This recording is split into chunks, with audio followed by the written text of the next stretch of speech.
Good morning, everybody. मैं doctor Mukul Bhingraj, assistant professor commerce faculty the graduate school college for women Jamshedpur.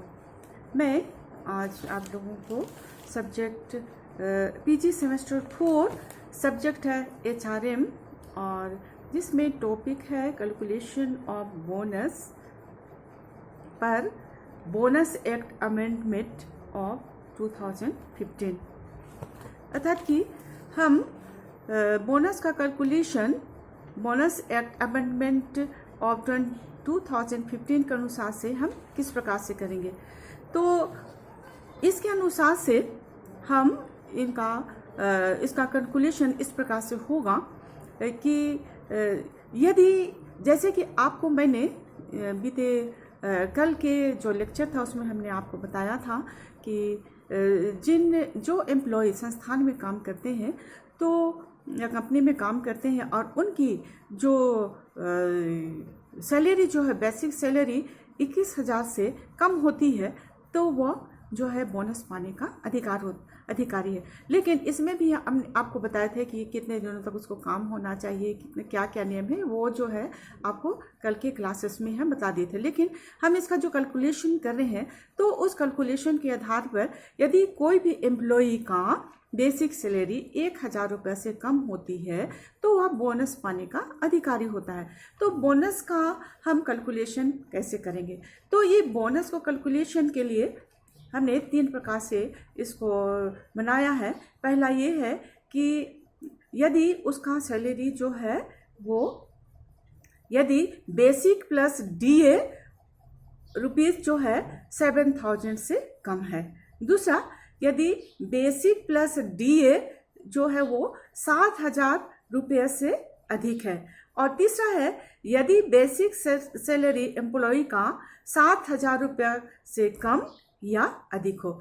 तो इसका calculation हम कैसे करेंगे? जैसे मान लीजिए सपोज उदाहरण के लिए कि कोई व्यक्ति जो है राहुल है और राहुल किसी कंपनी में इंजीनियर है और उसकी बेसिक सैलरी जो है 6,500 रुपया 6,500 रुपया पर मंथ है, जो कि हमको आपको बताए थे कि 7,000 रुपया से कम होनी चाहिए। बेसिक प्लस DA जो है वो 7,000 से कम होनी चाहिए, तभी वह जो है बोनस पाने का अधिकारी है। लेकिन यहाँ पर भी हम देख रहे हैं कि राहुल जो है कंपनी में वो काम कर रहा है इंजीनियर के रूप में और उसकी बेसिक सैलरी जो है 6,500 रुपया पर मंथ है। तो इसका हम कैलकुलेशन इस प्रकार से उसका होगा, जिसमें फार्मूला बतलाता है कि ये जो है जो कम होगी 7,000 से कम होगी तो उसका जो है फार्मूला होगा बेसिक सैलरी अर्थात कि 6,500 का 8.33% इक्वल टू बोनस इसका कितना होगा बोनस पर मंथ, अर्थात कि 6,500 का 8.33% जो निकालते हैं हम तो वो निकलता है 541.545 अर्थात कि 541.45। तो उसको साल में यदि हम उसको दिखाएंगे तो ये जो है एक महीना में इसका 541 रुपया 45 नया पैसे इसका बोनस बनता है। तो एक साल में यदि हम उसको निकालेंगे बोनस तो 541 गुना 45 इंटू 12 अर्थात कि 541.45 इंटू 12 अर्थात कि एक साल के लिए है, इसलिए 12 से उसको हम लोग उसको मल्टीप्लाई करेंगे। तो इस तरह से एक साल में उसका बोनस बन जाएगा 6,497.4 होगा। तो इस तरह से जो है ये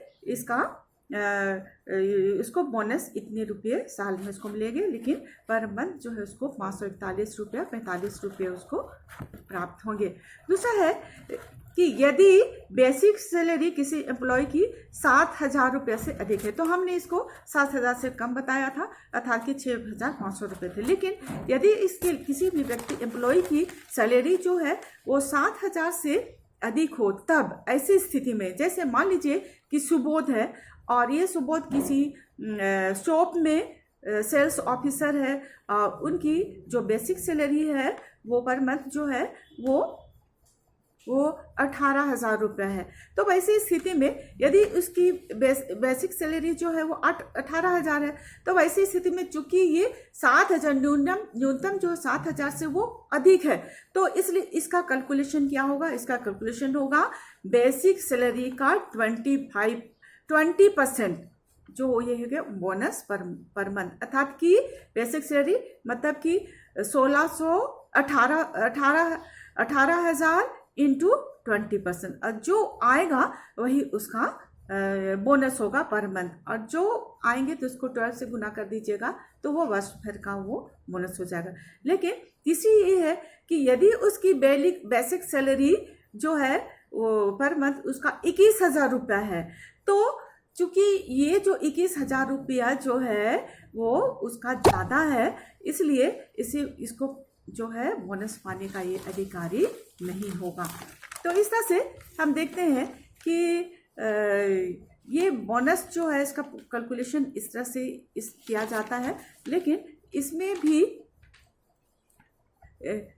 भी जो है इसको एग्जेम्प्टेड एस्टेब्लिशमेंट है, उसमें उसको देखना है कि किन किन व्यक्तियों को जो है इस सेक्शन के अनुसार से बोनस जो है वो अप्लाई नहीं कर सकते हैं या बोनस उनको नहीं मिल सकता है। जैसे कि लास्ट क्लास में भी बतला दिए थे, लेकिन फिर भी इसको हम बतला दे रहे हैं कि पहला ये था कि the employees of life insurance company, second, seamen defined under clause 42 of the Merchant Shipping Act 1958.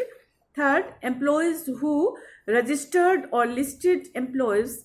Fourth, the employees of any industry controlled by central or state government.